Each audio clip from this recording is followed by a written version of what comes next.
ಹೈದರಾಬಾದ್ನ ಸುಪ್ರಸಿದ್ಧ ಚಾರ್ಮಿನಾರ್ಗೆ ಹತ್ತಿರದಲ್ಲೇ ದೊಡ್ಡ ದುರಂತ ನಡೆದು ಹೋಗಿದೆ. ಹೆಚ್ಚಿನ ಸಂಖ್ಯೆಯಲ್ಲಿ ಪ್ರವಾಸಿಗರು ಸ್ಥಳೀಯರು ಓಡಾಡುವ ಚಾರ್ಮಿನಾರ್ ಸಮೀಪದಲ್ಲೇ ಇರುವ ಕಟ್ಟಡವೊಂದು ಸಾವಿನ ಚೇಂಬರ್ ಆಗಿ ಕನಿಷ್ಠ 17 ಜನರನ್ನ ಬಲಿ ಪಡೆದಿದೆ. ಅವರಲ್ಲಿ 8 ಮಕ್ಕಳು ಹಾಗೂ 5 ಮಹಿಳೆಯರು ಸೇರಿದ್ದಾರೆ. ಕಟ್ಟಡದೊಳಗೆ ಬೆಂಕಿ ಹೊತ್ಕೊಂಡು ಒಳಗಿದ್ದವರು ಹೊರಗೆ ಬರೋಕೆ ಸಾಧ್ಯವಾಗದೆ ಸುಟ್ಟು ಕರಕಲಾಗಿದ್ದಾರೆ.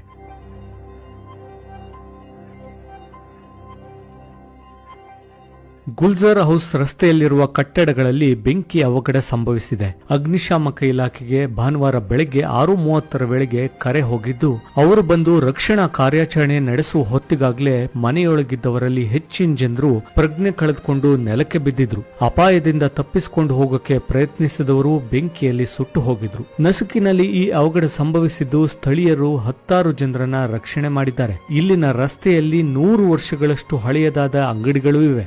ಆಭರಣದ ಅಂಗಡಿಗಳು ಇದ್ದ ಸಾಲಿನಲ್ಲಿ ಈ ದುರಂತ ಸಂಭವಿಸಿದೆ. ಬಹುತೇಕ ಇಲ್ಲಿನ ಸಾಲು ಅಂಗಡಿಗಳ ಮಾಲೀಕರು ಬಾಡಿಗೆದಾರರ ಕುಟುಂಬಗಳೇ ಅಂಗಡಿಯ ಮೇಲಿನ ಮನೆಗಳಲ್ಲಿ ವಾಸವಿದ್ದವು. ಕೆಲವು ಮನೆಗಳು ಏರ್ ಕಂಡೀಷನ್ ವ್ಯವಸ್ಥೆಯನ್ನು ಅಳವಡಿಸಿಕೊಂಡಿದ್ದು ಬೆಂಕಿ ಮತ್ತು ವಿಷದ ಹೊಗೆಯಿಂದ ತಪ್ಪಿಸಿಕೊಂಡು ಹೊರಗೆ ಬರೋಕೆ ಕಷ್ಟವಾಗಿದೆ. ಗಾಳಿಯು ಆಚೆ ಹೋಗೋಕೆ ಅವಕಾಶ ಇಲ್ಲದೆ ಉಸಿರುಗಟ್ಟಿದೆ. ಕೇಂದ್ರ ಸಚಿವ ಜಿ ಕಿಶನ್ ರೆಡ್ಡಿ ಸೇರಿದಂತೆ ಹಲವು ನಾಯಕರು ಅಧಿಕಾರಿಗಳು ಸ್ಥಳಕ್ಕೆ ಭೇಟಿ ಕೊಟ್ಟು ಪರಿಶೀಲನೆ ನಡೆಸಿದ್ದಾರೆ. ಗಾಯಗೊಂಡವರ ಪರಿಸ್ಥಿತಿ ಗಂಭೀರ. ಮೃತರ ಕುಟುಂಬಕ್ಕೆ ಪ್ರಧಾನಿ ಕಚೇರಿಯಿಂದ ಪರಿಹಾರ. ಗುಲ್ಜರ್ ಹೌಸ್ ಸಮೀಪ ಬೆಂಕಿ ಹೊತ್ತುಕೊಂಡಿದ್ದ ಕಟ್ಟಡಗಳಿಂದ ಅಗ್ನಿಶಾಮಕ ದಳದ ಸಿಬ್ಬಂದಿ ಹಾಗೂ ಸ್ಥಳೀಯರು 16ಕ್ಕೂ ಹೆಚ್ಚು ಜನರನ್ನ ರಕ್ಷಣೆ ಮಾಡಿದ್ದಾರೆ. ಗಾಯಗೊಂಡವರನ್ನ ತಕ್ಷಣವೇ ಆಸ್ಪತ್ರೆಗೆ ಸಾಗಿಸಿ ಚಿಕಿತ್ಸೆ ನೀಡಲಾಗ್ತಿದೆ. ಆದರೆ ಆಂಬ್ಯುಲೆನ್ಸ್ನಲ್ಲಿ ಆಕ್ಸಿಜನ್ಗೆ ಮಾಸ್ಕ್ ಇರಲಿಲ್ಲ. ಬೆಂಕಿ ನಂದಿಸಿ ಒಳಗೆ ನುಗ್ಗೋಕೆ ಅಗ್ನಿಶಾಮಕ ದಳದಲ್ಲಿ ಸರಿಯಾದ ಎಕ್ವಿಪ್ಮೆಂಟ್ ಇರಲಿಲ್ಲ ಅನ್ನೋ ಆರೋಪಗಳು ಕೇಳಿಬಂದಿವೆ.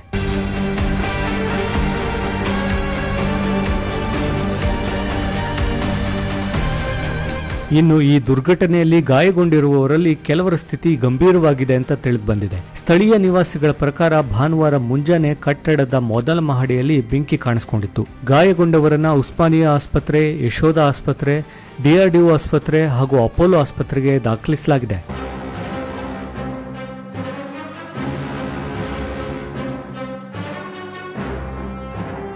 ತೆಲಂಗಾಣದ ಹೈದರಾಬಾದ್ನಲ್ಲಿ ಸಂಭವಿಸಿದ ಬೆಂಕಿ ದುರಂತದಲ್ಲಿನ ಜೀವಹಾನಿಗೆ ತೀವ್ರ ದುಃಖವಾಗಿದೆ ಅಂತ ಪ್ರಧಾನಮಂತ್ರಿಗಳ ಕಾರ್ಯಾಲಯವು ಸಂತಾಪ ಸೂಚಿಸಿದೆ. ಪ್ರೀತಿ ಪಾತ್ರರನ್ನು ಕಳೆದುಕೊಂಡವರಿಗೆ ಸಂತಾಪಗಳು. ಗಾಯಗೊಂಡವರು ಶೀಘ್ರವಾಗಿ ಚೇತರಿಸಿಕೊಳ್ಳಲಿ. ಮೃತರ ಕುಟುಂಬಕ್ಕೆ ತಲಾ 2 ಲಕ್ಷ ರೂಪಾಯಿ ಪರಿಹಾರ ನೀಡಲಾಗುತ್ತೆ. ಗಾಯಗೊಂಡವರಿಗೆ 50,000 ರೂಪಾಯಿ ನೀಡಲಾಗುವುದು ಅಂತ ಪ್ರಧಾನಿ ನರೇಂದ್ರ ಮೋದಿಯವರ ಕಚೇರಿಯಿಂದ ಪ್ರಕಟಣೆ ಹೊರಡಿಸಲಾಗಿದೆ.